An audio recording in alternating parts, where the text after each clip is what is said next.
Bonjour l'Afrique, bonjour le monde, bienvenue à la quotidienne, dernière livraison de cette semaine. Eh bien, ce matin on parle donc des avions de l'armée de l'air américaine et britannique qui sont entrés en action dans la nuit de jeudi à vendredi aux environs de 0h30 pour frapper des cibles liées aux outils de Yémen, ont assuré 4 responsables américains de l'agence Reuters. Des missiles, justement, de croisière Tomahawk auraient donc également été tirés depuis les navires et des sous-marins opérant dans la région. De fortes explosions ont notamment été rapportées dans le port d'Hodeïda et à Sanaï, la capitale. Joe Biden a confirmé peu après que les États-Unis et le Royaume-Uni avaient donc justement mené avec succès des frappes contre un certain nombre de missiles au Yémen utilisés par les Houthis pour mettre donc en danger la liberté de navigation à mer Rouge, évoquant une action défensive. Le président américain a en outre averti qu'il n'hésitera pas à ordonner d'autres mesures si nécessaire pour justement protéger l'Amérique et le commerce international. Le président américain a précisé que cette opération menée en réponse aux attaques contre les navires marchands dans cette zone cruciale pour le commerce mondial avait bénéficié le soutien de l'Australie, du Bahreïn, du Canada et des Pays-Bas. Le Premier ministre britannique Rishi Sunak a de son côté évoqué des frappes nécessaires et disproportionnées malgré les avertissements répétés de la communauté internationale. Les Tutsis ont donc continué de mener des attaques en mer Rouge cette semaine encore contre les navires britanniques et américains. Cela ne peut pas durer. Nous avons donc pris des mesures limitées, nécessaires et proportionnées en état de légitime défense, a-t-il déclaré. D'où le thème mer Rouge, les Tutsis mènent avec succès les opérations contre les navires de l'OTAN. Nos rubriques habituelles ne seront pas en reste, notamment le coup de gueule, la revue de presse, les infos et le sport. Voilà qui constitue le menu de la quotidienne de ce 2 février, mesdames et messieurs. Bienvenue à toutes et à tous.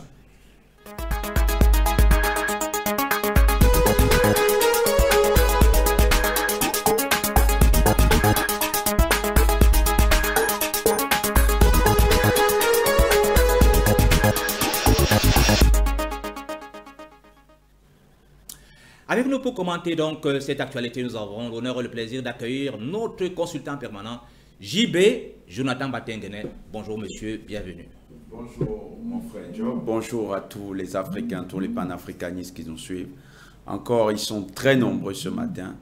Bonjour à toute la grande famille panafricaine média, qu'elle soit dans les réseaux sociaux ou ici, on a les techniciens, M. Marius, M. Pierre et toute l'équipe de la rédaction qui travaille d'arrache-pied toujours pour que nous ayons une information de qualité, des programmes de qualité. Nous émettons de par le monde aux standards internationaux grâce à ces magiciens du son et de la technique. Exactement. Nous saluons les autorités du Cameroun qui continuent de soutenir les efforts panafricanistes en maintenant la liberté de ton panafricaniste opérationnel dans ce beau pays qu'est le Cameroun. Et nous adressons à toutes les familles endeuillées du fait des terroristes nos sincères condoléances et toute notre solidarité. C'est un plaisir que d'être là encore ce matin pour partager le petit déjeuner panafricaniste. Très bien, c'est donc un plaisir renouvelé ce matin. Comme vous êtes là, on va également bénéficier de toute votre ingénierie. Alors, on va tout de suite aller chercher le coup de gueule de ce matin. Alors, souhaitez-vous réagir à ce coup de gueule de ce matin? Le coup de gueule, il est toujours, mais alors toujours prêt.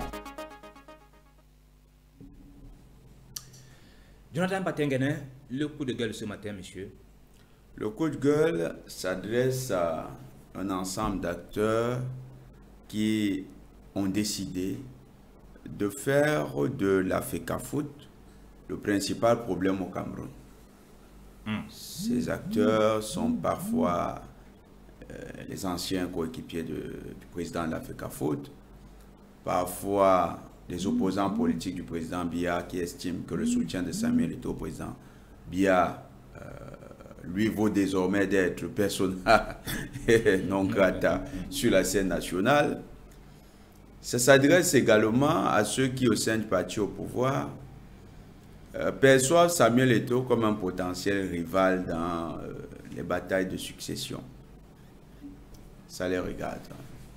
Mais pour nous, ces acteurs, au lieu de permettre une normalisation de la scène footballistique ou de la politique footballistique au Cameroun, vont plutôt dans le sens d'envenimer les choses.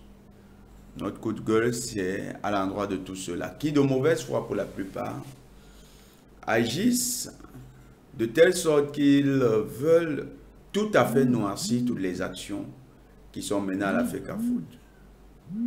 Nous sommes observateurs de cette politique sportive qui est impulsée par le chef de l'État, mise en œuvre par le ministère des Sports et, dans le cas précis du football, par le président de la FECAFOOT. Nous sommes observateurs et nous voyons quand même qu'il y a des changements. Les changements, c'est que les footballeurs de première et de deuxième division sont désormais salariés, effectivement, dans tous les clubs. S'il y a des clubs qui ne rémunèrent pas leur personnel, c'est essentiellement dû au fait qu'ils veulent continuer dans les pratiques mafieuses que certains présidents de clubs avaient instituées. Et ces attitudes, il faut les dénoncer. Il n'est pas question, au nom d'une vendetta nationale contre Samuel Eto'o, de tolérer que des patrons de clubs ne rémunèrent pas leur personnel. Un club, c'est aussi une entreprise. Un club, ça assure d'ailleurs la rentabilité et le renflouage des caisses de quelques patrons de clubs. Il faut que ceux qui veulent vraiment aider à la normalisation du football camerounais contribuent pleinement, que ce soit dans la critique positive vis-à-vis du président national de la FECAFOOT ou de l'ensemble des présidents de clubs, qu'ils aient la capacité d'aller soulever des débats techniques et pas des débats de personnes. Et quand je citais les clubs tout à l'heure, il y a le retour des salaires. C'est une mesure qui avait été prise au début des années 2000, qui n'a jamais véritablement été appliquée que dans quelques clubs.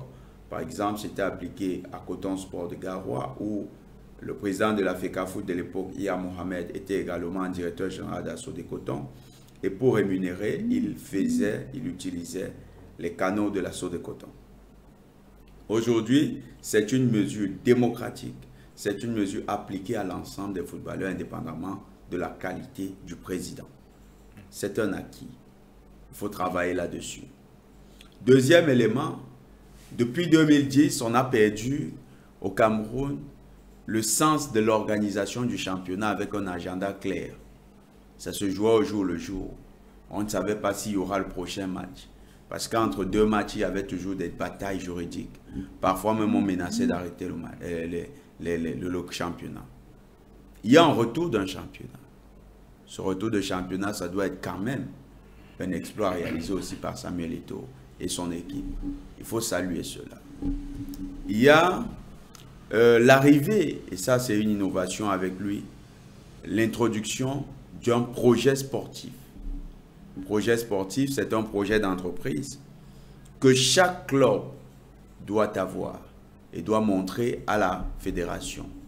C'est quelque chose qui est en train de venir, qui est en train d'être implémenté et qui augure des lendemains meilleurs. Parce que dans le projet sportif, vous devez présenter la dotation en infrastructure, mais également en structure de formation sur les différentes catégories.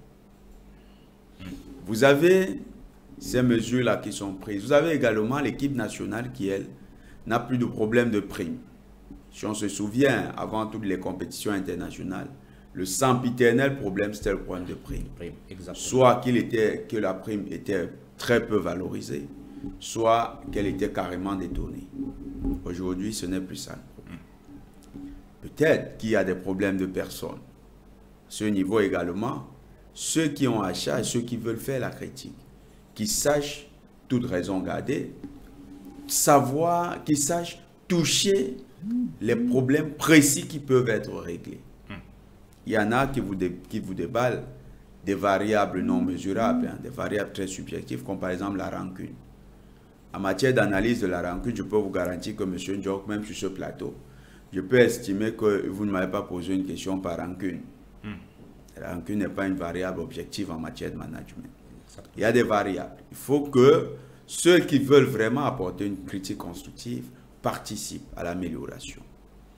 Et pas nous servir le spectacle que nous voyons dans les réseaux sociaux de critiques à tête chercheuse et de critiques coupeuses de tête. Ce n'est pas avantageux.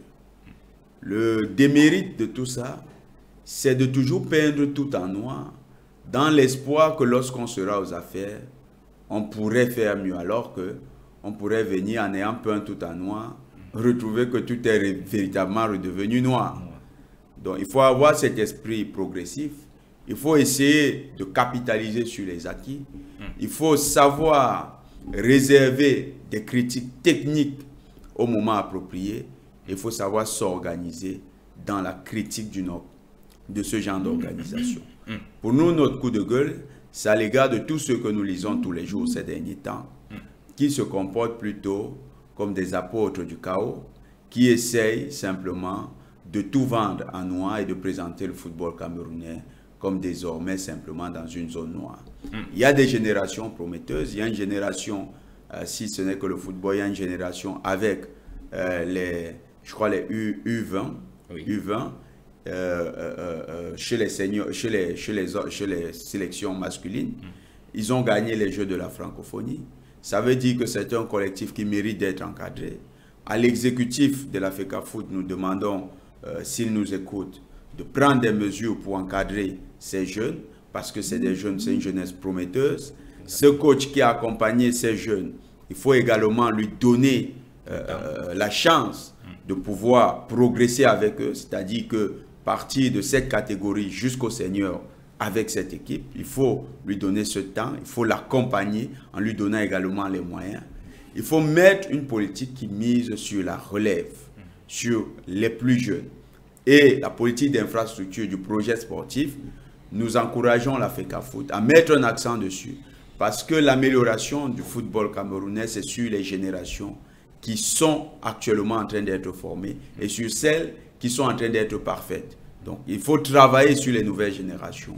Et ce n'est que comme ça qu'on peut reconstruire le sport. Nous ne croyons pas au miracle. Nous ne croyons pas que d'une baguette magique, quelqu'un viendra tout changer. Mais nous pensons que par le travail, par l'effort permanent, constructif, on pourra arriver à quelque chose. Monsieur le Président de la FECAFOOT aussi, ce n'est pas un sauf-conduit. Il a certainement des faiblesses. Il a une personnalité trop forte. Il devrait aussi travailler sur ces éléments parce que c'est malheureusement ceux qui utilisent ces détracteurs pour le mettre en difficulté en publiant des chroniques tout à fait à charge contre lui dans les réseaux sociaux. Très bien. Alors, revenant pour parler du football camerounais, je crois que tout ce que vous êtes en train de dire est juste. Mais il faut dire que depuis un moment, nous suivons justement la scène footballistique au Cameroun. Mais je crois que le problème à la base, c'est que notre football n'est pas professionnel dans la mesure où vous avez évoqué tout à l'heure un club comme Coton Sport de Garoua. Coton Sport de Garoua, d'aucuns pensent que c'est parce que le président Iya Mohamed était président de Sodé Coton. Mais il ne faut pas oublier que Coton Sport de Garoua, au moment où le président Iya Mohamed était président de la Fédération camerounaise au football, mais c'est un club qui arrivait au moins en demi-finale de la Ligue des Champions. Et vous savez que lorsque vous arrivez, même en quart de finale, même en huitième de finale de la Champions League africaine, vous avez au moins 300 millions de francs CFA. Donc c'est un club qui a été constant, qui a été professionnel. Ce n'est pas qu'on puisait parce que je vois certains clubs, certains présidents de clubs sont tout le temps en train de dire que oui, c'est parce que le président y a été... Non, c'est parce que ce club a travaillé et récolté ses dividendes. Oui, donc, mais j'ai été à la Sodé Coton. Voilà, donc, nous avons discuté avec le comptable de la Sodé Coton, voilà, qui nous a expliqué que pour la plupart, les joueurs étaient enregistrés comme employés de la Sodé Coton. Ça, c'était... Donc, il y avait les fonds de la Sodé Coton. Il y avait également les fonds, on ne peut pas le nier. Mais je dis aussi que pour la plupart, c'était justement la production même du club.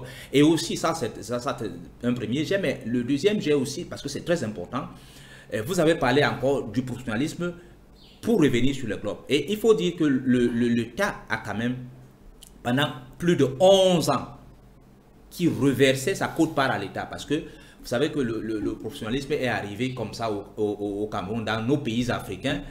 Et justement, l'État s'est permis justement d'accompagner les présidents de club pour justement payer, mieux rémunérer les joueurs à la fin du mois. Donc, et l'État a reversé sa quote-part pendant plus de 11 ans. 500 millions de francs CFA au moins. La fédération avait également sa quote-part, 400 millions de francs CFA. Donc chaque saison.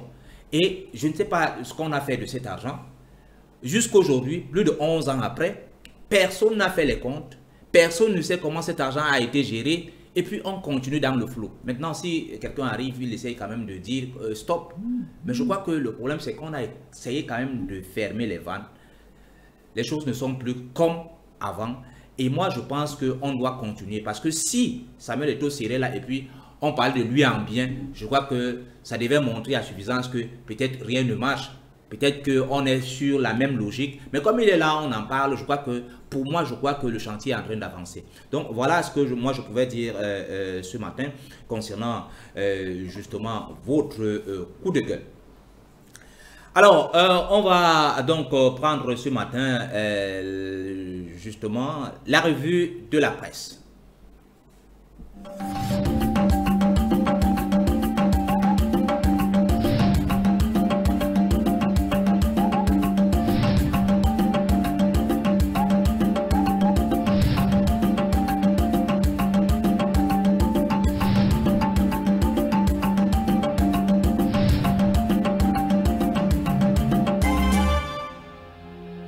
Bonjour à tous, bienvenue à la revue de 1 de ce 2 février de l'an 2024. Et bien, commençons ce matin par l'Afrique centrale avec le journal Gabon Actu qui s'intéresse au dialogue national d'avril 2024 au Gabon et l'UNOCA qui invite la femme gabonaise à prendre une part active. Le journal Gabon Review, quant à lui, revient sur le maintien du couvre-feu et nous dit qu'il ne s'agit pas d'une fantaisie, rassure François Dong Obiang, dit le journal.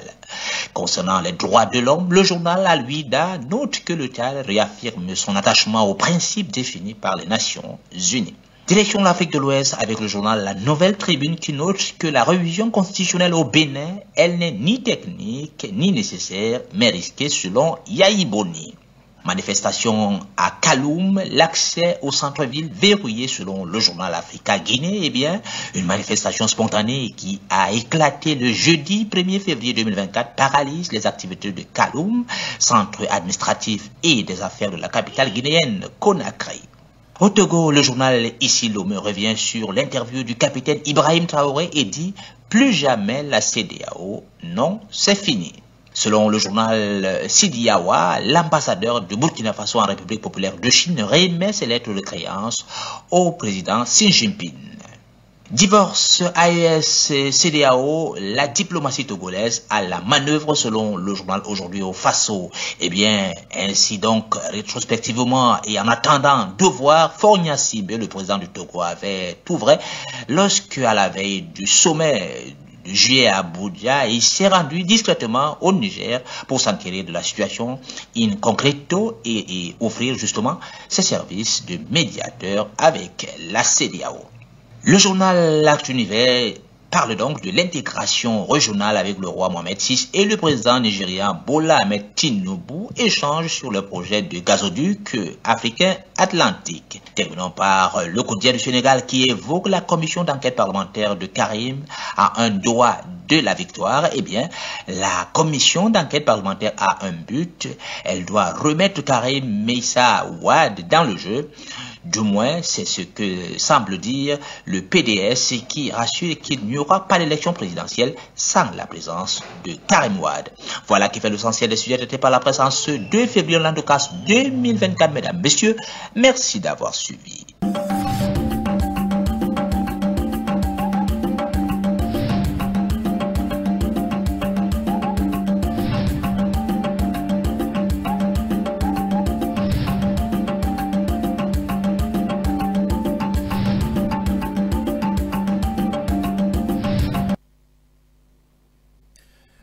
retour sur ce plateau après donc ce tour en kiosque ce matin. Eh bien, on prend donc le thème de ce matin qui parle de mer Rouge. Les Tutsis mènent avec succès les opérations contre les navires de l'OTAN. Jonathan Batengene, de quoi s'agit-il? Alors, c'est une situation qui depuis lundi est assez tendue. Les Houthis ont réussi à atteindre un navire de guerre encore états-unien, c'est le deuxième. Le premier était un navire avec 192 personnels qui a été totalement coulé. On parle d'une centaine de morts. Les États-Unis ont caché le scandale parce que ça atteint véritablement son image de puissance, de superpuissance mondiale, face à ceux qu'on nous a présentés comme étant les petits rebelles Houthis. Deuxième élément, les Houthis ont réussi le blocus maritime d'Israël. Aujourd'hui, le commerce avec Israël est réduit à sa plus simple expression sur la mer Rouge. Les navires qui ont encore le courage d'y aller, on parle de moins de 10% du trafic aujourd'hui. Donc, ça veut dire qu'ils sont quittés, s'il y avait 1000 navires, à aujourd'hui, moins de 100 navires qui ont le courage encore d'emprunter cette route maritime pour aller livrer leurs marchandises en Israël. Les Houthis ont détruit un porte-conteneur qui était rempli de véhicules, un des plus gros porte-conteneurs, je crois, qui appartient au géant Maersk. Ils ont détruit ce porte-conteneur. Les Houthis ont détruit un navire qui battait pavillon libérien il y a quelques jours. Les Houthis ont détruit il y a quelques jours un navire qui battait pavillon britannique.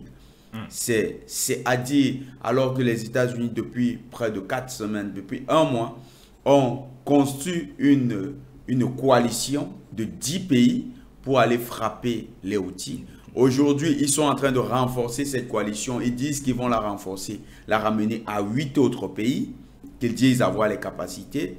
La situation est telle qu'aujourd'hui, pour qu'Israël se approvisionne, Israël est obligé de passer par la Jordanie, l'Arabie Saoudite et les Émirats Arabes Unis. Et c'est quand même paradoxal. Parce que pendant que les Houthis ont réussi le blocus d'Israël sur le plan maritime, c'est réussi. C'est inédit dans le monde. On se demande quelle est la marine dont détiennent les Houthis qui serait aussi redoutable.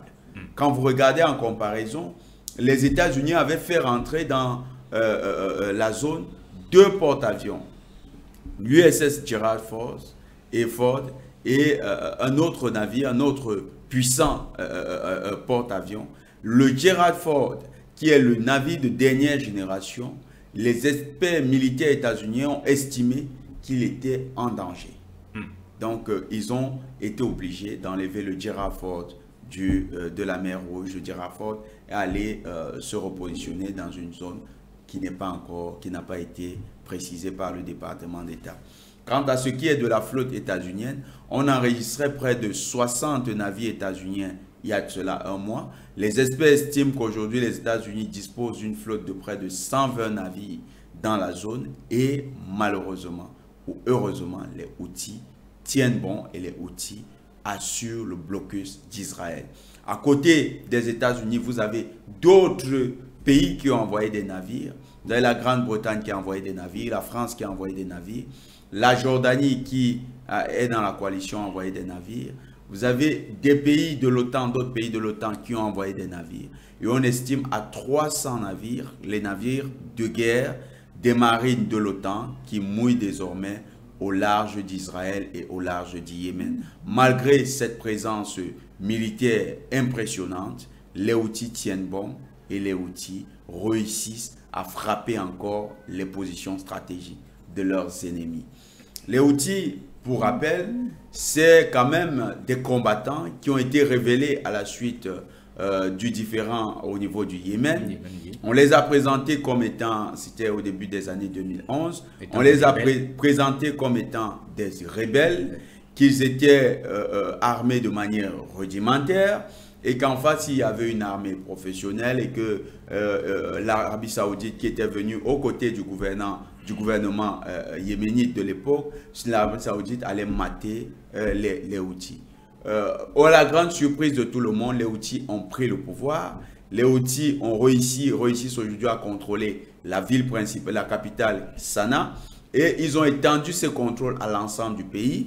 Grâce aux Houthis, les Saoudiens sont revenus dans de bonnes grâces avec les Iraniens. Les Houthis sont soutenus par les Iraniens, les gardiens de la révolution iranienne. Et les Houthis aujourd'hui tiennent le jeu en mer Rouge, aux grandes dames de toutes les puissances qui y sont allées.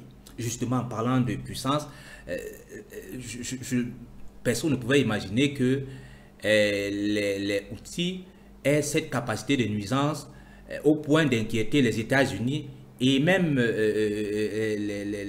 les Britanniques et tout ce monde. Justement, c'est incompréhensible, non?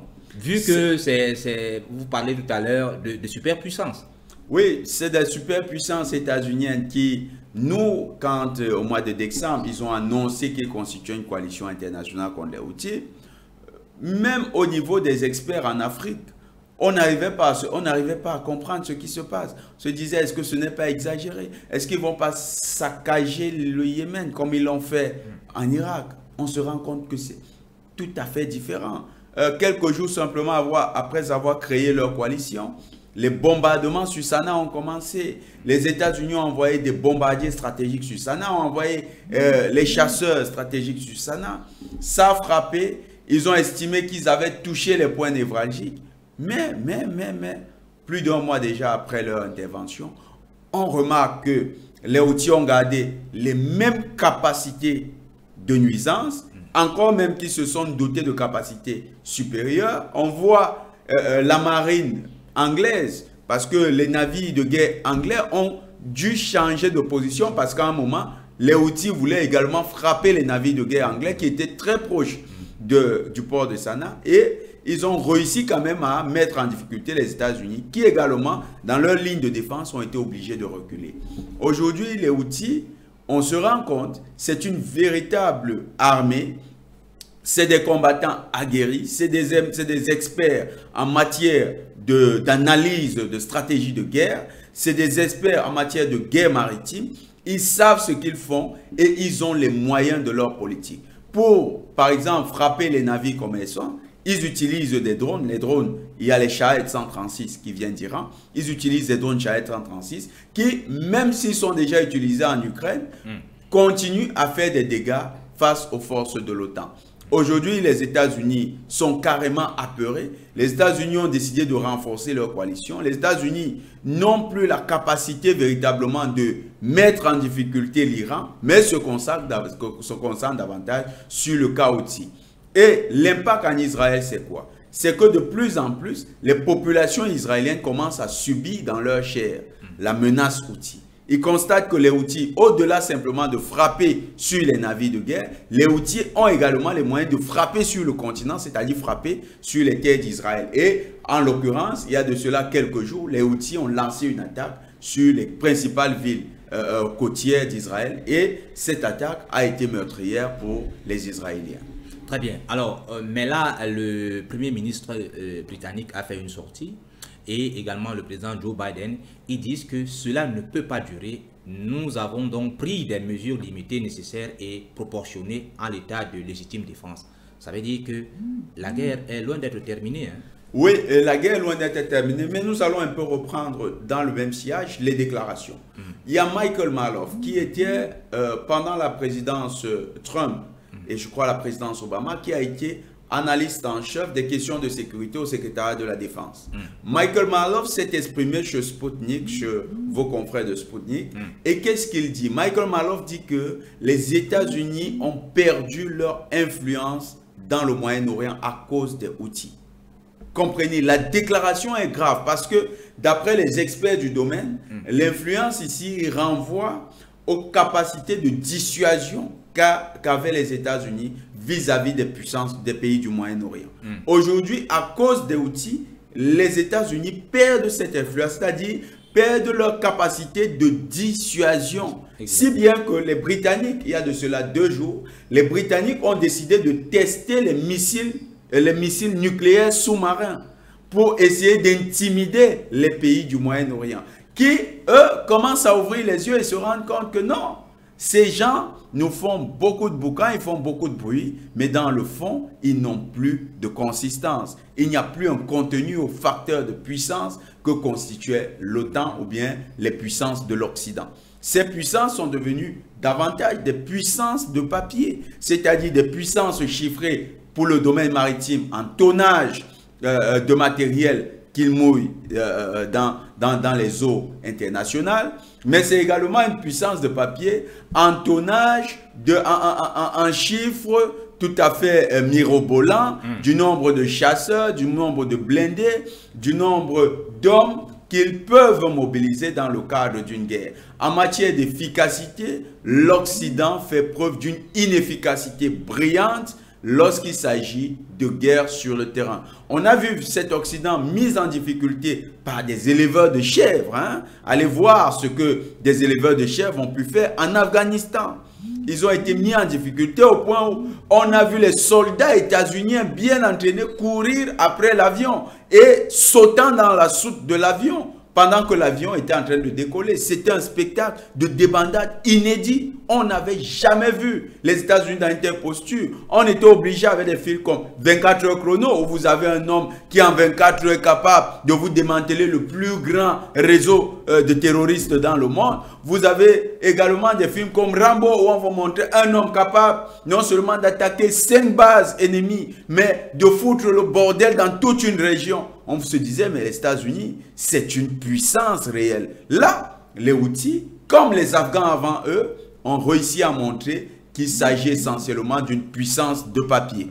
Et Michael Marloff craint pour la continuité des relations entre les États-Unis et les puissances du Moyen-Orient. Parce que quand vous regardez ce qui a fait les puissances du les pays du Moyen-Orient, prenons l'Arabie Saoudite. 1932, un pacte entre les Saouds et les États-Unis, les accords de Quincy, vont faire que les États-Unis seront le garant de la sécurité de l'Arabie Saoudite et l'Arabie Saoudite en retour devient une sorte de puissance religieuse qui porte l'hégémonie états-unienne sur l'ensemble de la région du Golfe Persique et du Golfe arabique. Et donc, pour les Saoudiens, la puissance militaire états-unienne était un facteur de sécurité pour eux, mais également un facteur de décuplement de leur influence dans la région. Aujourd'hui, que le principal partenaire, celui qui était le garant de la sécurité,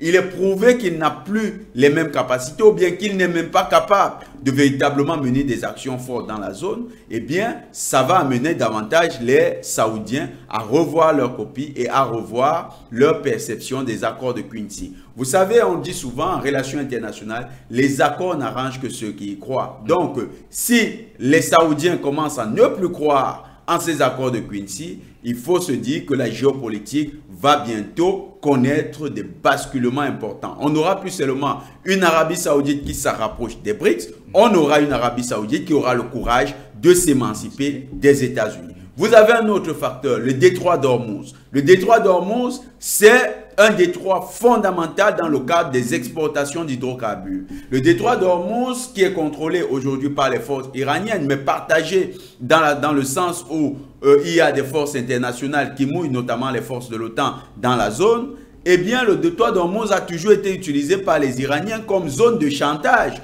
lorsqu'ils étaient mis sous embargo par les puissances de l'OTAN. Et ils bloquaient directement les exportations des Saoudiens via le détroit d'Ormuz. Il est à craindre que le recul de l'influence, d'après les propos de Michael Marloff, le recul de l'influence des États-Unis pourra avoir un impact. L'Iran pourrait gagner en courage et se présenter comme étant seul grand maître du détroit d'Ormuz. Car l'Iran, c'est bien le partenaire numéro 1 des Houthis. Très bien. Alors là, vous étiez en train d'évoquer la capacité logistique des États-Unis, mais n'oubliez pas aussi que chez les Houthis, il y a les missiles de croisière Tomahawk qui ont été mis à contribution. Donc ça veut dire que la guerre est en train de monter d'un cran. La guerre, elle est montée d'un cran depuis. Quand vous regardez par exemple, les États-Unis comme la Grande-Bretagne menaient des raids conjoints. Il faut savoir que, pour un petit aperçu, pour que les téléspectateurs comprennent un peu la chose, quand il fallait renverser le guide Muammar Kadhafi, paix à son âme, grand panafricaniste, et nous lui rendons ce vibrant hommage, Le guide Muammar Kadhafi, quand il fallait le renverser en 2011, qu'ont fait les puissances de l'OTAN? Il y avait deux puissances qui ont pris les devants dans les bombardements. C'est les États-Unis et les Britanniques. Pourquoi les États-Unis et les Britanniques? Il est prouvé que les chasseurs utilisés par l'armée états-unienne en matière de furtivité sont effectivement ceux qui correspondent à des missions très sensibles. Également, les Britanniques disposent de chasseurs de même type qui ont la capacité et le rayon d'action nécessaire pour des interventions de ce type. Or, les Français qui se vantent avec leur Rafale, qui n'est en fait qu'un monstre de papier. Donc, les Français, c'est des puissances secondaires qui viennent en appui lorsque le gros du travail a été abattu par les chasseurs de ces deux principales puissances de l'OTAN. Donc, les États-Unis et les Britanniques ont mené les premières frappes. On aurait pu s'attendre à des missions de débarquement, on aurait pu s'attendre à des missions de guerre comme en Irak, mais non. Pourquoi? Parce qu'aujourd'hui, l'OTAN n'a plus les moyens financiers, encore moins la capacité logistique sur le plan terrestre d'affronter une force de l'équivalence des Houthis. Je m'explique. En fait, quand vous regardez ce qui s'est passé en Ukraine, qu'est-ce que l'OTAN n'a fait que faire en Ukraine? L'OTAN a donné les obus de mortier, a donné les munitions pour toutes sortes de calibres de fusils qui sont utilisés dans l'infanterie. Donc, l'OTAN s'est dépouillée de la logistique dans le cadre des interventions terrestres. Donc, ce qu'il reste à l'OTAN, c'est deux éléments. La capacité aérienne et la capacité maritime. Et ce qui se joue aujourd'hui au niveau du Moyen-Orient, la Chine l'observe de plus belle. La Chine l'observe avec beaucoup d'intérêt. Pourquoi? Parce que les Chinois sont en train de préparer eux également leurs opérations sur Taïwan. Et Taïwan, qui est en train d'observer ce qui se fait au niveau des Houthis et de la confrontation Houthis, États-Unis, Grande-Bretagne, autres puissances de l'OTAN, Taïwan commence à prendre raison parce que de plus en plus, on voit les dirigeants taïwanais en train de suivre la voie de la négociation pacifique ou bien en train de privilégier l'option de la négociation dans le cadre du conflit qui l'oppose à la Chine continentale. Vous voyez, les répercussions sont immenses. Et pour nous, c'est le moment pour nous de regarder, nous, avec le reste des Africains, mais je crois que ça fera l'objet de développement dans la deuxième partie. Donc, les Africains devront voir dans ce conflit comment eux-mêmes, ils peuvent aborder les questions d'émancipation sur le continent. Très bien. Alors, on va continuer en deuxième partie, mais là, il est l'heure de prendre les informations.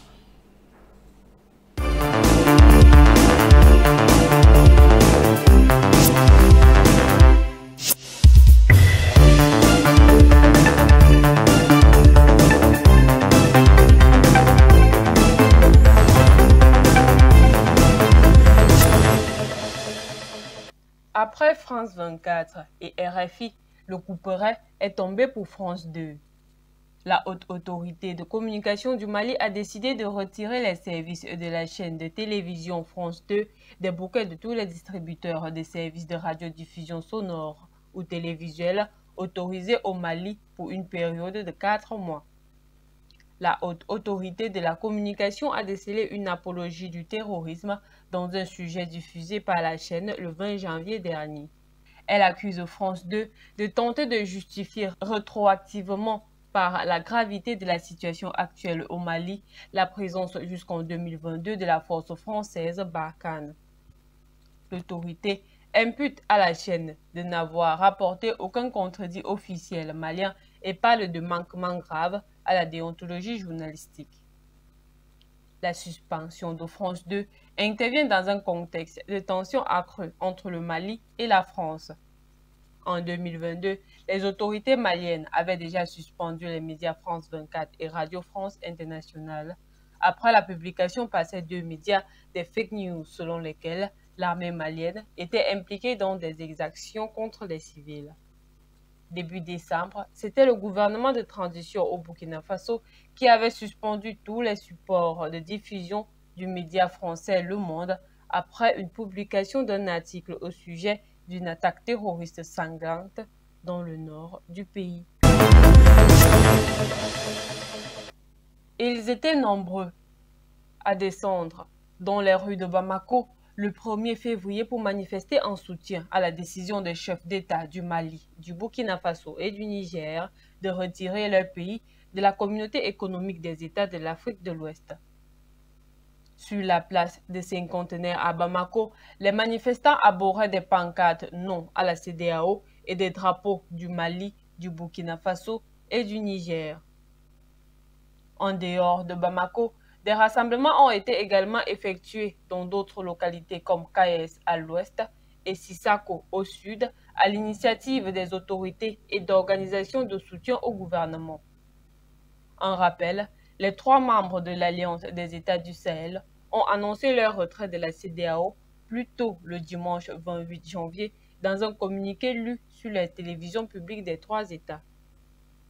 Ils reprochent à la CEDEAO d'avoir dévié des idéaux sur lesquels elle a été fondée, devenant sous l'influence des puissances étrangères et trahissant ses principes fondateurs, une menace pour ses États membres et ses populations dont elle est censée assurer le bonheur.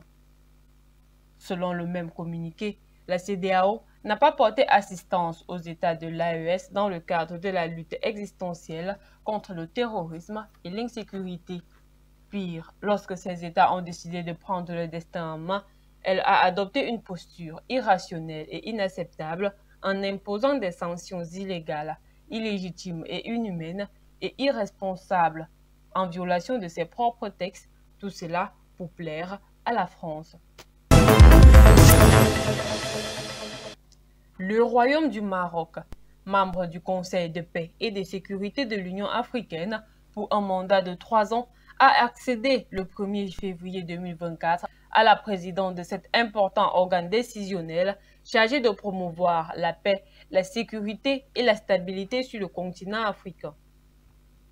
Annonce faite à travers un communiqué du ministère des Affaires étrangères, de la coopération africaine et des Marocains résidant à l'étranger datant du 1er février. Selon le communiqué, la présidence marocaine du Conseil durant le mois de février est la 3e depuis son retour à l'Union africaine en janvier 2017. Et l'accès du Maroc à la présidence du Conseil de paix et de sécurité constitue un prolongement de son engagement visant à répondre aux divers défis sécuritaires guettant le continent africain dans le cadre d'une nouvelle approche globale et multidimensionnelle basée sur le nexus paix, sécurité et développement tel que consacré par la première conférence politique de l'Union africaine sur le nexus paix, sécurité et développement tenue à Tanger en octobre 2022. La présidence marocaine du Conseil, qui coïncidera en février avec la tenue à Addis Abeba du 37e sommet des chefs d'État et de gouvernement de l'Union africaine, prévoit dans son programme mensuel une réunion ministérielle du CPS autour du thème « Connectivité, voie vers le renforcement de la paix, de la sécurité et de l'intégration en Afrique ». Le programme mensuel de la présidence marocaine inclut également une série de réunions des représentants permanents pour délibérer sur des thématiques prioritaires pour l'Afrique et dont lesquelles le Royaume dispose d'une expertise avérée. Il s'agit des questions liées à la lutte contre le terrorisme et l'extrémisme violent, la sécurité sanitaire et sa relation avec la paix et la sécurité, la justice transitionnelle et la consolidation de la paix post-conflit, la prévention et la lutte contre l'utilisation des enfants soldats, ainsi que la suivi de la conférence de Tanger sur le nexus sécurité et développement. Le 2e mandat du Maroc au sein du CPS est axé sur la promotion de nouvelles approches visant à relever les défis de paix, de sécurité et de développement en Afrique. Ils sont au nombre de 34, ces personnes qui ont émis le vœu de faire partie des BRICS. Ce nombre a été révélé par le ministre sud-africain des Affaires étrangères Naledi Pandor lors d'une conférence de presse. Les BRICS attirent les pays en développement à affluer vers l'Alliance parce qu'une poignée de main de pays cherche à couper les liens avec le dollar américain. Le montage aux États-Unis, la dette en dollars et les sanctions de la Maison-Blanche contre les économies émergentes sont ce qui les a amenés à envisager de rejoindre les BRICS. Si l'alliance BRICS convainc la majorité des pays en développement de régler le commerce des devises locales, le dollar américain sera la monnaie la plus durement touchée. L'intérêt de rejoindre l'alliance des BRICS grandit des pays en développement car ils veulent rester en avance sur la dynamique financière changeante. Les BRICS lancent un changement mondial en supprimant des projecteurs du dollar américain pour garder l'accent sur les devises locales. Le changement de paradigme pourrait déraciner l'hégémonie mondiale du dollar américain et contester l'ordre financier traditionnel contrôlé par l'Occident. Les BRICS sont très engagés dans leur projet, car selon le ministre Pandor, dès les premiers mois de sa présidence, la Russie travaille activement sur le dossier de l'organisation, dont l'adhésion de nouveaux membres. Une croissance accrue de l'organisation serait une victoire pour la Russie et la Chine qui remettent en question l'ordre mondial actuel dominé par les États-Unis. Ainsi, l'expansion du groupe et l'intérêt continu des dizaines d'autres pays constituent également un atout pour la Russie que l'Occident a cherché à exclure diplomatiquement et économiquement.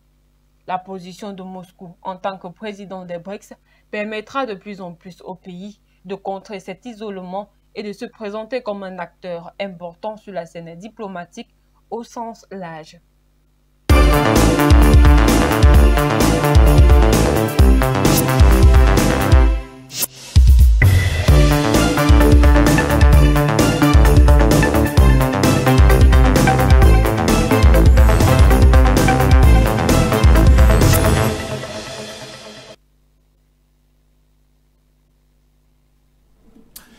Retour sur ce plateau après justement cette tranche d'informations. On revient sur le thème qui nous réunit ce matin. Eh bien, Jonathan, on parlait des Tutsis qui ont, les Houthis justement, qui ont répété mercredi qu'ils poursuivraient leurs attaques jusqu'à la fin de la guerre à Gaza.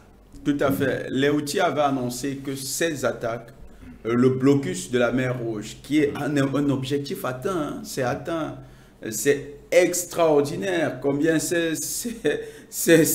combattants héroïques, les Houthis, ces Yéménites, ont réussi à tenir parole. Ils avaient annoncé que, en réponse des violations des droits de l'homme par Israël, des nombreux crimes de guerre, crimes contre l'humanité par l'armée de Tsahal, ils allaient imposer un blocus maritime à Israël. Et chose dite, chose faite, c'est les premiers, les seuls qui ont eu le courage. D'ailleurs, nous avons déjà abordé l'élément. C'est regrettable qu'à côté, vous ayez des pays traîtres comme l'Arabie Saoudite, des pays traîtres comme la Jordanie, comme les Émirats Arabes Unis, qui ont décidé d'utiliser désormais leurs aéroports comme zone de transit de marchandises par cargo qui vont être acheminés en Israël. C'est carrément dommage. Parce que s'il y avait eu une véritable solidarité de ceux qui se font appeler peuple arabe, eh bien, on aurait pu voir Israël enfin en difficulté du fait de son intervention criminelle à Gaza. Et les Houthis qui ont tenu parole ont réussi leur part du job. L'ensemble du monde libre leur tire un grand coup de chapeau. Ces hommes sont vraiment des hommes avec grand H. Ils ont le courage. Ils ont le courage de leurs paroles. Ils ont le courage de leurs ambitions. Ils ont réussi ce que beaucoup d'autres n'avaient pas réussi. On voit, à contrario, d'autres qui se répandent en déclarations faramineuses. Hein. Vous avez Erdogan, par lequel transite le pétrole, le gaz qui approvisionne Israël. Il pouvait prendre une mesure, décider du blocus pétrolier d'Israël en fermant les vents du pipeline. Erdogan, comme menace exceptionnelle, il dit dimanche j'organise, c'était ça non, dimanche au mois de décembre, dimanche j'organise une giga parade contre Israël. Je vois Netanyahou qui tremble dans son siège en disant giga parade à Istanbul, vraiment ça menace la sécurité d'Israël. Netanyahou il dit je m'en fous, regarde ça, il dit Erdogan il a du temps. C'est un peu ça. Un homme qui fabrique les Bayraktar, il organise une giga parade. Il n'y a pas pire manière de se moquer de quelqu'un ou bien du malheur de quelqu'un. Lorsque quelqu'un a les moyens de vous aider et qu'au lieu de cela, il se lance dans un folklore, ça veut dire qu'en fait, il se moque de votre douleur. Vous avez l'Égypte. L'Égypte qui est devenue carrément une sorte de caution morale de ce génocide à Gaza. L'Égypte, de son côté, dit « nous condamnons ». Mais l'Égypte est le premier à dire « il faut que l'aide humanitaire passe par chez nous ». Comme quoi, pour eux, tout ce qui compte, c'est faire petit business. Justement, dans le dos. L'Égypte, il faut le rappeler, est un couloir qui mène au Moyen-Orient. Tout à fait. L'Égypte est un pays africain dont l'une des parties du territoire est aujourd'hui en conflit. La bande de Gaza en 1975, je regrette, était encore une terre africaine. En 1975, c'était une partie de l'Égypte.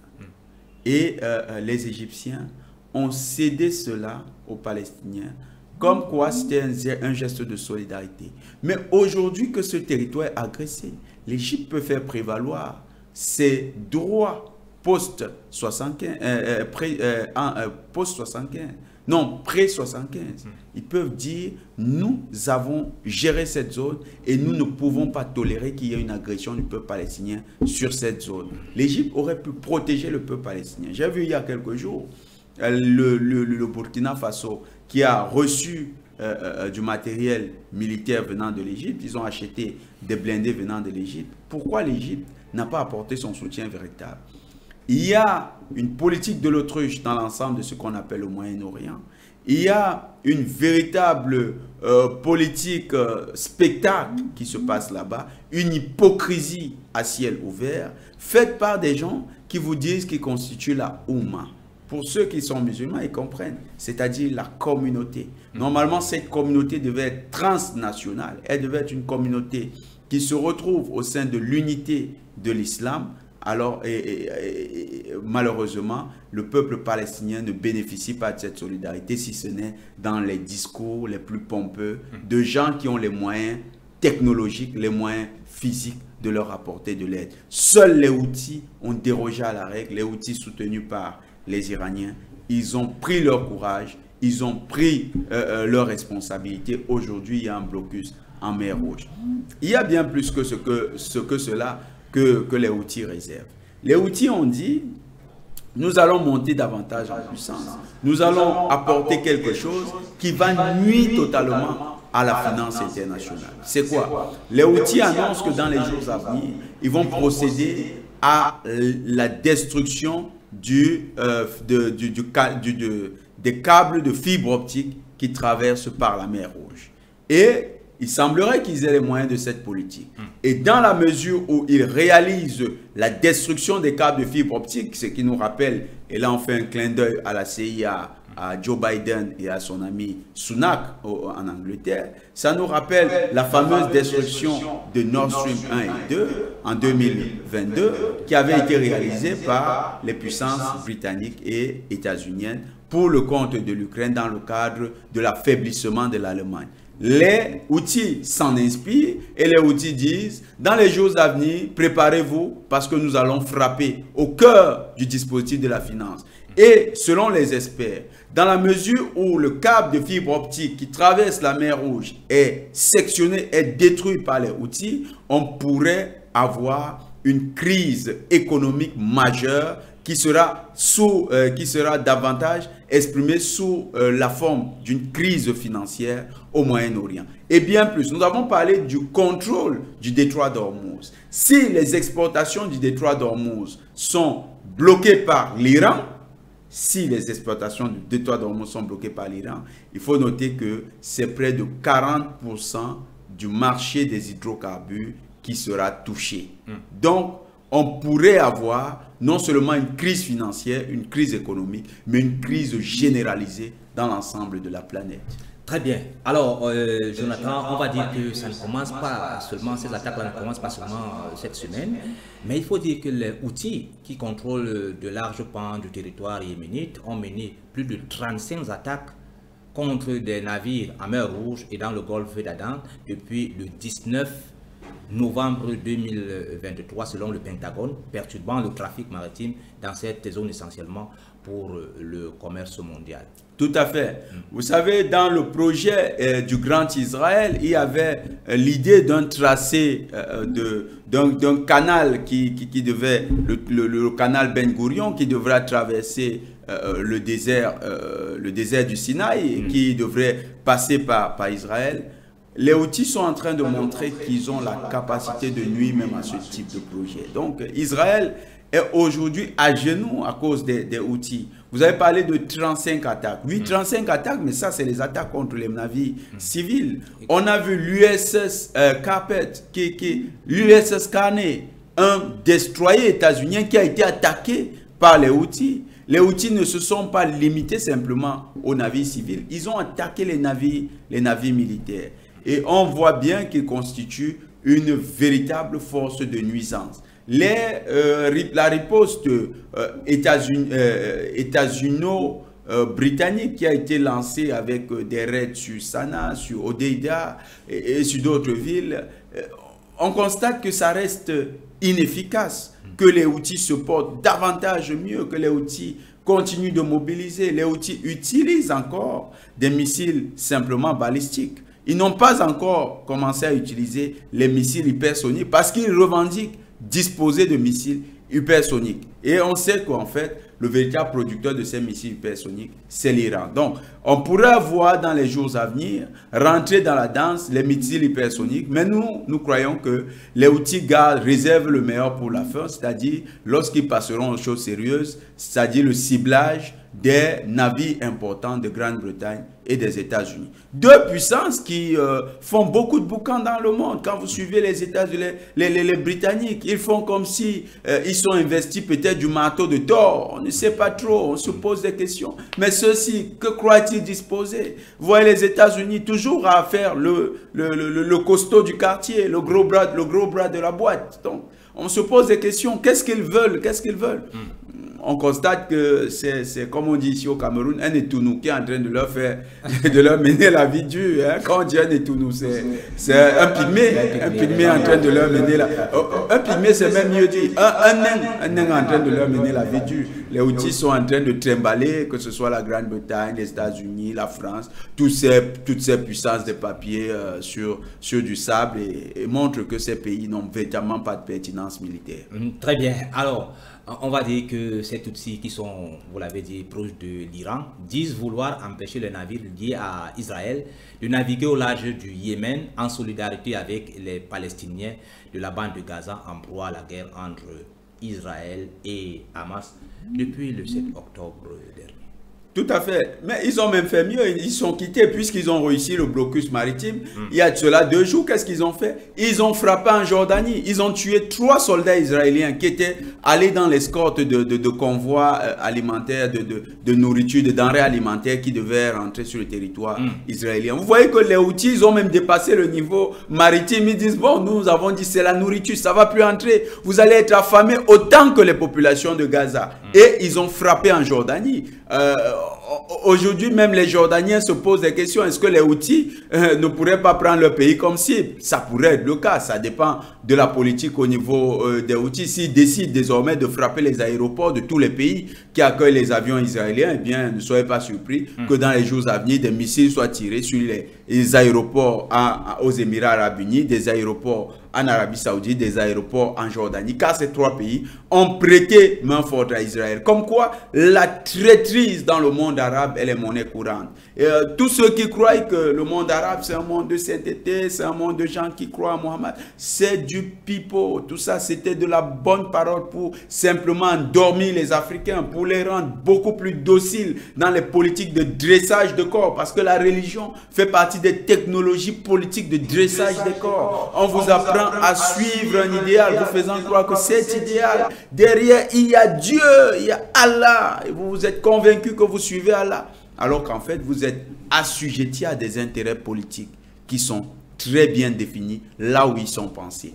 Et les Africains ont le temps d'ouvrir les yeux, surtout nos frères qui sont musulmans, ouvrez les yeux, regardez le monde tel qu'il est. Les Arabes se font de la traîtrise entre eux, ils sacrifient les Palestiniens. Même l'Algérie qui a envoyé des combattants dans les années 60 en Palestine, on voit l'Algérie a quand même des chasseurs assez performants, l'Algérie a des sous-marins kilos, l'Algérie a beaucoup de matériel qui aurait pu être utile dans le cadre d'une riposte militaire contre Israël. Mais vous voyez bien que la Russie fait sa jolie fille, sa coquette. Elle fait carrément de temps en temps une ou deux paroles un peu fortes, mais de temps en temps, elle se part, elle se remet à sa place en disant « Ah, on vous a à l'œil, on vous a à l'œil. » Et ça reste là, c'est tout. Quand est-ce que les Israéliens s'arrêteront si ça reste un discours? On n'arrête pas un criminel en lui faisant la morale. On n'arrête pas un criminel en lui prodiguant des conseils. On n'arrête pas un criminel en se mettant à distance et en criant « Oh criminel, je te vois !» Non, on arrête un criminel en posant des actes concrets. Dans nos quartiers, j'aime souvent prendre cet exemple, quand un criminel prend une certaine tangente et qui devient très nuisible, les jeunes s'organisent en autodéfense et de manière conséquente, on le stoppe sur le terrain. Parfois, ça prend la forme de la justice populaire. Pour arrêter Israël, il ne faut pas de bons discours simplement. Il faut des actes concrets, exactement les actes que posent aujourd'hui les Houthis. Exactement. Alors, vous avez utilisé une métaphore qui m'a beaucoup intéressé. Vous parlez tout à l'heure d'un nain qui fait justement, qui est en train de déranger le gros bois. Pour justement un nain qui est en train de taper le gros bras. De taper le gros bras. Le gros bras fait fuir tout son matériel important. Les Houthis et justement les États-Unis. Alors, qu'est-ce que les Africains doivent comprendre? Est-ce qu'ils doivent comprendre que effectivement l'influence des États-Unis s'est terminée? Nous avons des exemples à l'appel. Mon frère Ndjok, les Africains, je vois ça dans les yeux de certains Africains avec qui on cause parfois. Vous n'avez pas idée de comment les Africains déifient les États-Unis. Hein? Ils ont l'impression que les États-Unis... Je ne sais pas, il y a même un jour, un journaliste me disait « Jonathan, c'est les États-Unis !» Et je lui demande « Les États-Unis, ça veut dire quoi ?» Mais j'ai compris le fond de son exclamation. Quand il dit « C'est les États-Unis », pour lui c'est « Mais attends !»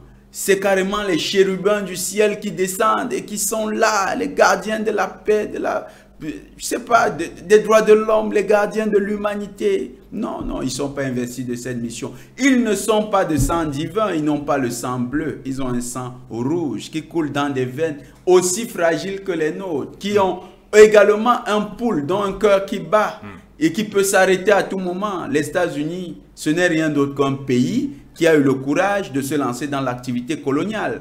Un bandit, un criminel dans votre quartier, quand il devient un criminel, ce n'est pas parce qu'il serait investi d'une mission spéciale. C'est qu'il a simplement eu le courage de devenir un déviant. C'est ça les États-Unis. Donc on peut stopper ce genre de pays. Il faut juste également du courage pour les affronter. Et les exemples nous viennent dans d'autres continents. Nous avons la défaite des États-Unis qui a été constatée au niveau du Vietnam. Vous avez vu comment ils ont fui, ils ont détalé du Vietnam. Bien avant eux, c'était les Français qui avaient été battus à Dien Bien Phu, toujours au Vietnam. Quand vous revenez maintenant au niveau de l'Afghanistan, les États-Unis ont été battus en Afghanistan. Ils ont fui l'Afghanistan. Au niveau aujourd'hui des Houthis, c'est comme si le bon Dieu disait aux Africains ou bien aux ancêtres, bon, les exemples lointains, c'est vous qui avez parlé du mort kilométrique, les exemples lointains, la victoire vietnamienne, c'est dans les années 60, moi j'étais même pas encore né, donc j'ai pas le droit de m'en inspirer. Lui, les Afghans, oh, on n'a pas filmé ça, on ne voyait pas ça. Hein? On a juste appris un matin que les États-Unis quittaient. Peut-être même que c'était un retrait programmé, n'est-ce pas? Mais là, c'est les Houthis, c'est devant tout le monde. C'est pour dire aux Africains, réveillez-vous, la réalité est là. Les Nigériens, n'ayez pas peur de leur base militaire. La base d'Agadez, elle doit partir. Au niveau de Guinée, comment on appelle la Guinée? Cette Guinée qui accueille, non, pas Conakry, l'autre Guinée, non, pas Bissau. Il y a l'autre Guinée qui accueille les bases militaires, Djibouti. Au niveau de Djibouti, on accueille les bases militaires comme si c'était des petits pains. Et les États-Unis, on les regarde toujours comme des demi-dieux. Non, ce n'est pas des demi-dieux. C'est des hommes comme nous. On peut chasser les bases états-uniennes d'Afrique. Les États-Unis sont une puissance fragile. Les États-Unis sont une puissance de papier. L'OTAN n'a plus aucune capacité véritable sur le terrain opérationnel, sur le terrain militaire. C'est une invitation à nos frères tchadiens qui voient les bases françaises se multiplier, les Hongkong Hongrois quitter leur terre pour venir en Afrique, on ne sait pourquoi, pour lutter contre quoi, on le leur demande encore. C'est le courage qui doit être insufflé à ces populations-là. Que ces populations se lèvent. Quand nos frères ivoiriens, ils parlent par exemple de Ouattara, ils disent Ouattara est soutenu par la France. Il y a le 41e Bima. Oui, mais le 41e Bima, il y a mieux devant les outils. Ils ont mis les meilleurs, ils ont mis au moins, ils ont envoyé un navire amiral qui est un navire de classe Mistral, qui est là-bas. Ils ont envoyé d'autres frigates multimissions. Ils ont envoyé du matériel de dernière qualité. Est-ce que ça arrête les outils? Nos frères ivoiriens doivent prendre courage, ils ne doivent pas avoir peur. Ils doivent savoir que l'armée française a été défaite à Ho Chi Minh Ville. L'armée française peut être défaite à Abidjan. Les Nigériens doivent comprendre que l'armée états-unienne a été battue en Afghanistan. Elle a été battue avec les Houthis. Donc, elle peut être vaincue par les Africains. Nous devons prendre courage et ne plus avoir peur de nos ennemis géopolitiques. Nous devons avoir le courage contre ces autres peuples. Parce que ces peuples montrent que ces pays ne sont pas invulnérables. Ils sont vulnérables. Ils sont tout aussi fragiles que nos armées comme ils les présentent souvent. Parfois même plus fragiles que nos armées. Parce que j'imagine mal les militaires africains dotés en armement, comme on voit avec les puissances comme l'Angleterre ou les États-Unis, se faire malmener comme je vois les Houthis le faire dans le golfe d'Aden. Très bien. Ça c'est aussi guise de coup de guerre. Alors, on revient pour parler des États-Unis, parce que là aussi, les États-Unis ne vont pas laisser les Houthis. Il faut dire que les États-Unis, principal allié d'Israël, ont déployé des navires de guerre en mer Rouge et mené plusieurs frappes aussi, depuis janvier, contre les positions des Tutsis, parfois concrètement avec le Royaume-Uni. Oui, mais les frappes, en quoi est-ce que c'est pertinent? L'USS Carney qui a été carrément effleuré par un missile balistique il y a quelques jours. L'USS Carney, c'est un navire, c'est un destroyer. Il faut noter que dans la hiérarchie des navires états-uniens, il y a le porte-avions, le destroyer, les frégates. Donc, quand vous avez les porte-avions, les croiseurs et les destroyers, quand vous avez un destroyer qui est touché, c'est très mauvais signal. C'est un très mauvais signal pour l'armée états-unienne. Les Houthis sont aujourd'hui, et ça fait rire tous les experts. Il y a carrément un expert que je lisais il y a quelques jours, un expert du Moyen-Orient qui disait qu'ils vivent ça comme un rêve. Une coalition mondiale face aux Houthis, et les Houthis réussissent à tenir tête au point de nuire gravement aux intérêts d'Israël. Je vous dis, le blocus maritime d'Israël est atteint. C'est un exploit incommensurable. Ça veut dire que désormais, les États-Unis n'ont plus le monopole de proclamer des embargos ou de déclarer des embargos. Les Houthis également peuvent vous déclarer un embargo et le faire respecter. C'est un retournement géostratégique immense. Les Houthis sont en train de donner le temps du monde libre. Ils donnent le courage à tous les peuples du monde libre. Ils leur font comprendre une chose. Ces gens ne sont plus que des puissances de papier. Leur puissance en dehors du papier, ils ne valent rien. Et ce n'est que normal. Lorsque vous avez bâti les pays sur des modèles de réseaux mafieux, des réseaux d'allégeance basés sur une sexualité déviante, comment croyez-vous que vous allez construire des pays où il y a encore de la qualité et de l'excellence? C'est des pays qui ont été déconstruits de l'intérieur. Ce que vous voyez avec l'armée états-unienne, c'est le fruit d'une déconstruction sociale terrible. Quand un homme passe le temps à être efféminé, un homme passe le temps à se faire massacrer l'anus par son ami, vous pensez que cet homme-là aura la capacité véritable de se lancer dans une bataille? Il est un homme déconstruit. Et d'ailleurs, il y a cette députée de l'extrême droite qui les appelle les invertébrés politiques. On vous dira donc qu'il y a beaucoup d'invertébrés militaires, hein? Des personnes qui, dans le champ de la guerre, n'ont plus les capacités des hommes. Ils n'ont plus la capacité de se tenir et de faire face. Ils ont pris l'habitude de baisser les yeux devant des vrais hommes. Et là, devant les Houthis, ils ont affaire à de vrais hommes qui, eux, savent quelle est leur place et ne sont pas prêts à troquer leur pantalon pour une jupe ou bien pour une robe. Oui, très intéressant. Hein? Et ce qui est quand même intéressant dans l'affaire, c'est que les Houthis ont lancé plusieurs missiles navals appropriés pour ce navire-là, Destroy américain USS Gravely, en mer Rouge. Et ils ont confirmé cela par un communiqué. Mais les Houthis ne se cachent pas. Les Houthis ont toujours tout fait par communiquer. Vous avez peut-être que la vidéo n'existe pas, n'est pas encore accessible. Vous avez leur porte-parole. C'est un monsieur qui est déjà très bien connu de la scène internationale. Il prend la parole publiquement. Ce qui est intéressant, c'est que le monsieur, il donne des conférences publiques. Il ne se cache pas. Il donne des conférences. Ça veut dire quoi? Ça veut dire qu'il y a le facteur sécurité qui est assuré. Il y a la confiance en soi. Il sait qu'ils sont dans leur position de droit. Et il y a sa capacité, lui, à impulser une dynamique qui se veut une dynamique étatique. Ce n'est pas la dynamique d'un vulgaire groupe d'individus qui se seraient réunis de manière informelle.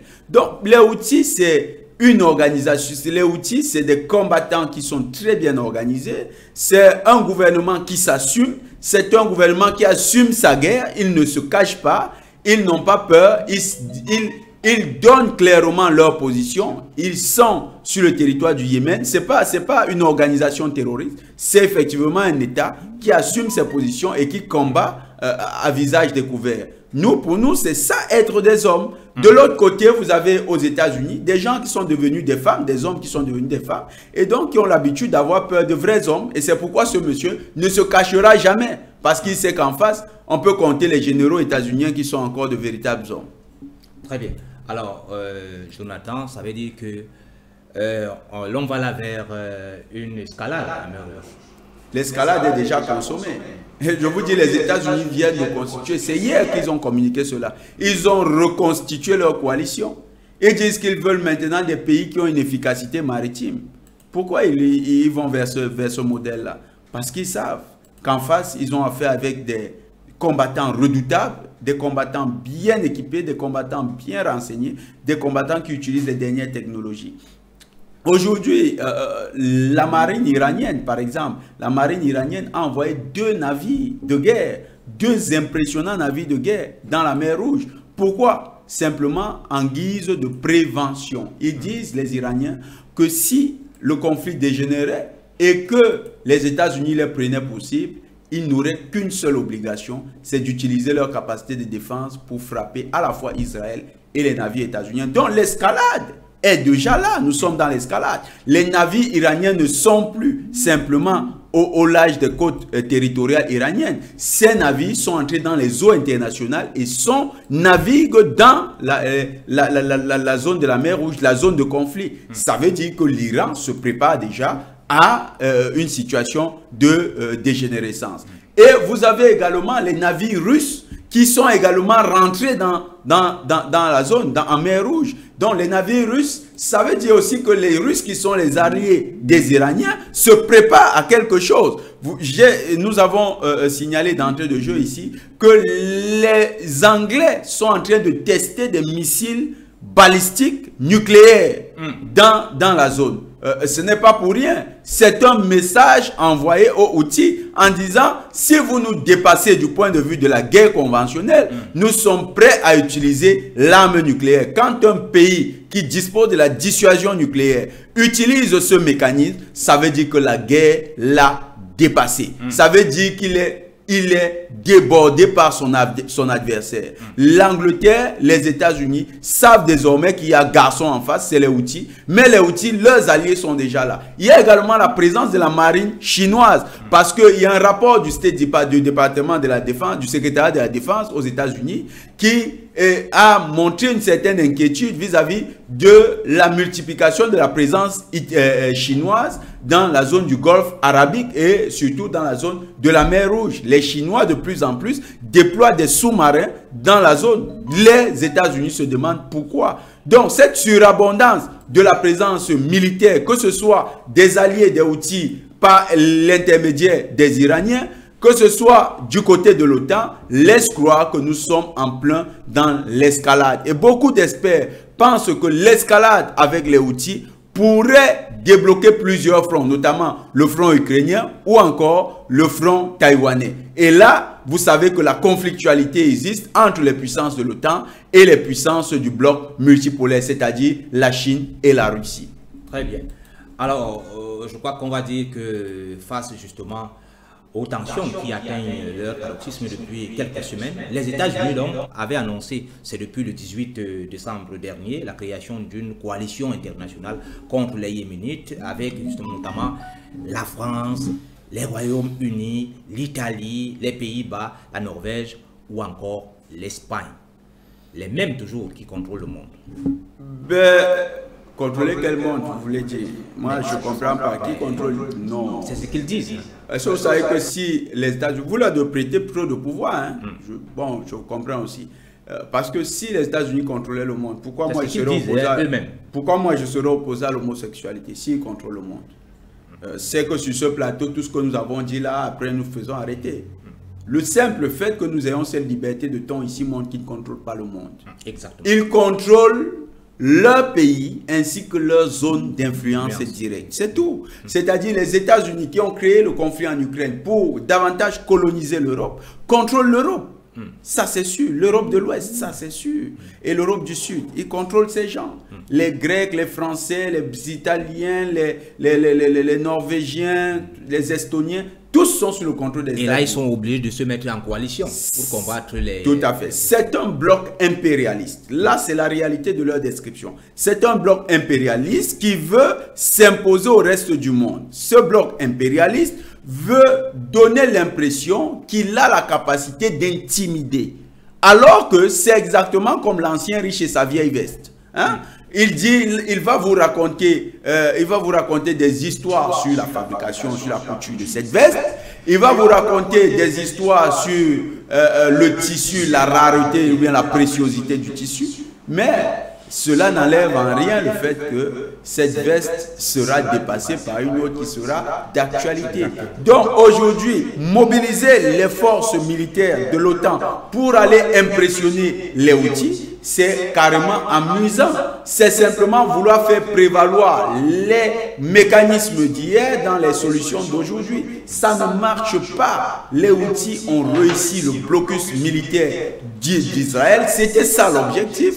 Et quelle qu'en soit la coalition, tant que ce blocus n'est pas levé, eh bien, on reste dans la situation qui a été créée par les Houthis et la victoire revient bien sûr aux Houthis. Ils ont atteint leur objectif et c'est ça dans le milieu militaire.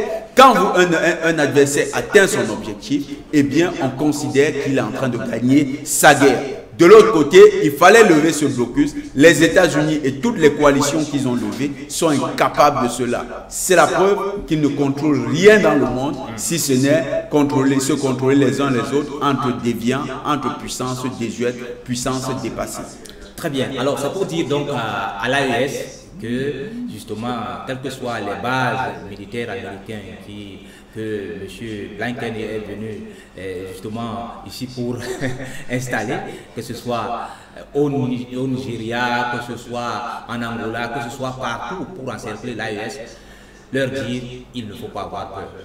Mais c'est ça, d'abord, pas seulement eux, ces pays de l'AES, c'est aussi un message transmis aux populations de ces pays. Aucune base états-unienne ne doit être installée sans votre avis, chère population. Je vois beaucoup d'amis qui m'écrivent depuis le Togo en nous disant « Ah, ça pourrait se faire au Togo, mais cher panafricanistes du Togo, si vous avez un seul instant l'impression que les États-Unis veulent y imposer une base, mais sortez dans la rue, allez manifester, allez montrer votre mécontentement, manifestez, montrez que vous ne voulez pas de ces bases. Au niveau du Bénin, ça doit être pareil. La même attitude dans tous les pays de l'Afrique de l'Ouest où ce projet est dormant. Il faut que les populations aient le courage des Houthis. Aujourd'hui, les Houthis nous inspirent. Si nous ne pouvons pas prendre l'exemple Houthi à notre avantage, c'est que nous vivons dans un monde comme des idiots culturels. Non, il faut vivre en individus intelligents qui savons utiliser les atouts de notre environnement pour nous imposer. Parfois, la nature nous enseigne. Et ici, la nature à travers les Houthis est en train de nous enseigner que ces gens ne sont pas forts, que ces gens sont des monstres de papier, que ces gens sont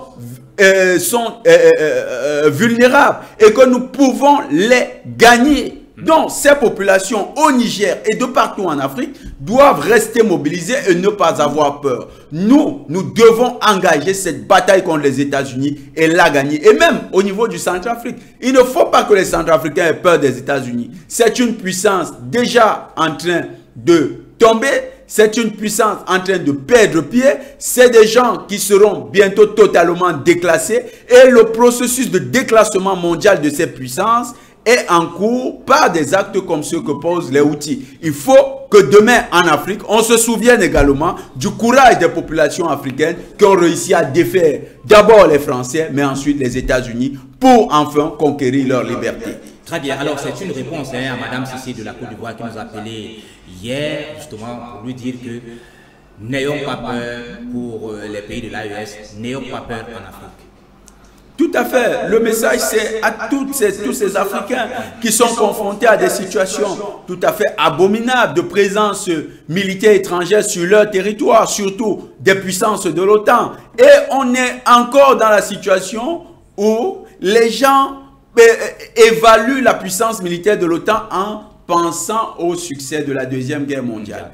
Revenons même à cette affaire de Deuxième Guerre mondiale. L'histoire nous apprend que c'est nous, Africains, qui avons fait la force de ces gens. C'est nous qui étions dans les contingents qui allions débusquer les nazis depuis leur cachette. C'est nous qui allions affronter les nazis dans les rues de Marseille, dans les rues de Nice, dans toutes ces zones-là, les zones maritimes. C'est nous, les Africains, qui avons libéré cela. Les États-Unis ont eu une partie à libérer. Mais quand ils ont senti que les Africains devaient libérer toute l'Europe du nazisme, qu'est-ce qu'ils ont fait? Ils ont mis les Africains de côté et ils ont continué parce qu'ils savaient que les nazis n'avaient plus rien. D'ailleurs, les nazis avaient perdu 4 divisions, 4 devant les soviétiques, qui sont les plus grands gagnants dans cette guerre. Ils ont perdu 27 millions d'hommes, mais ils ont réussi à défaire 4 divisions. Et chaque division était une division importante. La 6e division, elle a été vaincue le 31 janvier 1944. Donc, c'était quelque chose, un moment historique pour les soviétiques. Et c'est le point de départ, Stalingrad, c'est le point de départ de la grande marche de l'armée rouge qui va libérer l'ensemble de l'Europe de l'Est. Et c'est le gros des effectifs de l'armée allemande qui sera ainsi défait. Les Britanniques, les États-Unis, les Britanniques, quel était leur rôle? Les Britanniques, ça a été des gens qui se sont défendus sur leur territoire. Ils n'ont pas vaincu Hitler. Ils ont, au contraire, réussi à bien défendre leur territoire. C'est comme une équipe de football qui joue essentiellement sur la défense. À la fin du match, parce que les autres ont mis les buts, parce que d'autres équipes ont gagné cette équipe, ils disent aussi, nous aussi on les avait gagnés parce qu'ils ne nous avaient pas mis de but. Non, vous avez fait match nul. Sur le territoire britannique, ils ont réussi à défendre leur territoire. Les pays qui vont lancer la grande offensive, c'est les peuples d'Afrique, les peuples d'Océanie, les peuples d'Asie, avec la supervision des peuples des États-Unis et des généraux en cavale français. C'est comme ça qu'on a gagné la Deuxième Guerre mondiale. Donc, parfois, on attribue un mérite qu'ils n'ont pas aux puissances de l'OTAN. Mais regardez les guerres qu'ont fait l'OTAN depuis la fin des années 60, depuis le début des années 60. Toutes les guerres de l'OTAN pratiquement se sont soldées par des défaites militaires. Même là où les gens étaient très faibles, à Srebrenica en Serbie, l'OTAN s'est réunie de toute son effectif pour aller affronter des petits combattants. D'ailleurs, Slobodan Milosevic qu'ils ont amené à la cour. Vous avez vu, ça n'a pas tenu parce que prouver qu'il était un criminel de guerre, c'était très difficile. Mais l'OTAN a combattu Slobodan Milosevic tout seul. Allez voir la taille de la Serbie. Tout l'OTAN a affronté la Serbie. L'Irak de Saddam Hussein, tout le temps elle a affronté l'Irak de Saddam Hussein. Et quand vous regardez aujourd'hui, 80% des effectifs de l'OTAN a fui l'Irak. Pourquoi? Parce qu'ils sont incapables de gagner une guerre. C'est des faibles, mais qui se passent pour des forts. Il faut que les peuples africains le comprennent, que les Africains le sachent. C'est des faibles qui ont utilisé essentiellement la ruse pour se hisser au sommet et faire croire qu'ils sont puissants. Et un seul élément les a distancés de nous, c'était la capacité à fabriquer les armes. Aujourd'hui, notre principal objectif dans l'AES, ça doit être de nous doter d'un complexe industrialo-militaire. Il le faut au plus vite. Notre complexe industrialo-militaire qui va nous permettre de fabriquer des armes, de fabriquer du matériel qui nous permettra de défendre nos territoires. Très bien, voilà qui est dit, hein, voilà qui est dit. Alors, on sort progressivement de cette émission de la quotidienne. Alors, Jonathan, vous allez nous dire justement un dernier mot pour justement continuer à encourager les Africains concernant cette influence états-unienne. Pour nous, Africains, il n'y a qu'un seul mot. Prenons courage comme on fait les Houthis. Les Houthis n'ont pas demandé, ils n'ont pas passé 1000 jours de prière, de jeûne, de carême, tout ça, non. Ils n'ont pas commencé à aller dans les églises, envoyer le feu sur les États-Unis, non. Les Houthis se sont assis. Ils ont compris que le monde actuel, c'est la dotation en technologie. C'est la capacité de défense, c'est la construction d'une conscience citoyenne, une conscience patriotique, et c'est l'engagement pour la défense des intérêts vitaux de nos pays. C'est ce qu'ont compris les Houthis. Et nous, Africains, il faut qu'on se range dans ce sillage-là. Nous devons comprendre que le monde d'aujourd'hui, c'est la technologie, la conscience patriotique, la défense souveraine de nos États et le courage d'affronter n'importe quel adversaire. Il faut que même si c'est le diable qui sort de sa cachette et tombe en Afrique, qu'il se souvienne que les Africains ont le courage de lui résister. Ce n'est que comme ça qu'on vient à bout des ennemis comme l'OTAN. Si les Africains prennent leurs responsabilités comme les Houthis, eh bien vous verrez que dans quelques années, nous n'aurons plus, on parlera plus de ces affaires de base militaire de l'OTAN en Afrique. Et même ce qu'on a appelé l'influence de l'OTAN, elle sera devenue pratiquement nulle sur les terres africaines. Très bien, voilà ce qu'il fallait dire hein, en guise de dernier mot. Je crois que vous n'avez plus un dernier mot. Hein. Non, il a tout dit. Tout a été dit. Seulement, on va se souhaiter à tous les Africains qui nous suivent, les panafricanistes, on leur souhaite un excellent week-end, beaucoup de courage, mais restons mobilisés pour les États de l'AES. Nous devons accompagner l'AES. Nous sommes tous des fils de l'AES. Nous devons nous sentir concernés par l'AES. Et soyons prêts, chers frères africains. La guerre, nous la ferons si nos adversaires, si nos ennemis le souhaitent véritablement. Nous la ferons. Et la formation, nous insistons là-dessus. Le patriotisme dans nos États. Il faut instituer des programmes de patriotisme dans nos États. Ce n'est que par le patriotisme, la conscience nationale, qu'on réussit à défendre sa souveraineté. Si les Africains ne sont pas patriotes, ne sont pas conscients de la nécessité de défendre la souveraineté de leurs États, eh bien, on risque d'avoir toujours des problèmes comme vivent les Palestiniens aujourd'hui. Et nous devons tout faire pour avoir l'industrie militaire. Nous prions encore que les autorités de l'AES fassent venir des experts dans le domaine pour qu'on commence à fabriquer du matériel militaire là-bas dans les 3 prochaines années. Nous pensons que le cap de 3 ans, c'est réaliste. Il y a des experts en Afrique, il y a des jeunes, il y a la main d'œuvre, il y a des personnes qui ont déjà cette expertise. On peut se rapprocher d'elles et on conçoit des usines de fabrication de munitions, d'armes, et on fait comme on fait les Palestiniens, le Hamas, comme on fait les Houthis. On pourra nous-mêmes monter des missiles. Il suffira simplement de faire venir certaines pièces que nous allons progressivement substituer par l'industrie locale. Très bien, voilà ce qu'il fallait dire, mesdames et messieurs. C'est ainsi que nous mettons un terme à cette édition de la quotidienne. Eh bien, merci d'avoir suivi. À la semaine prochaine, s'il plaît à Dieu.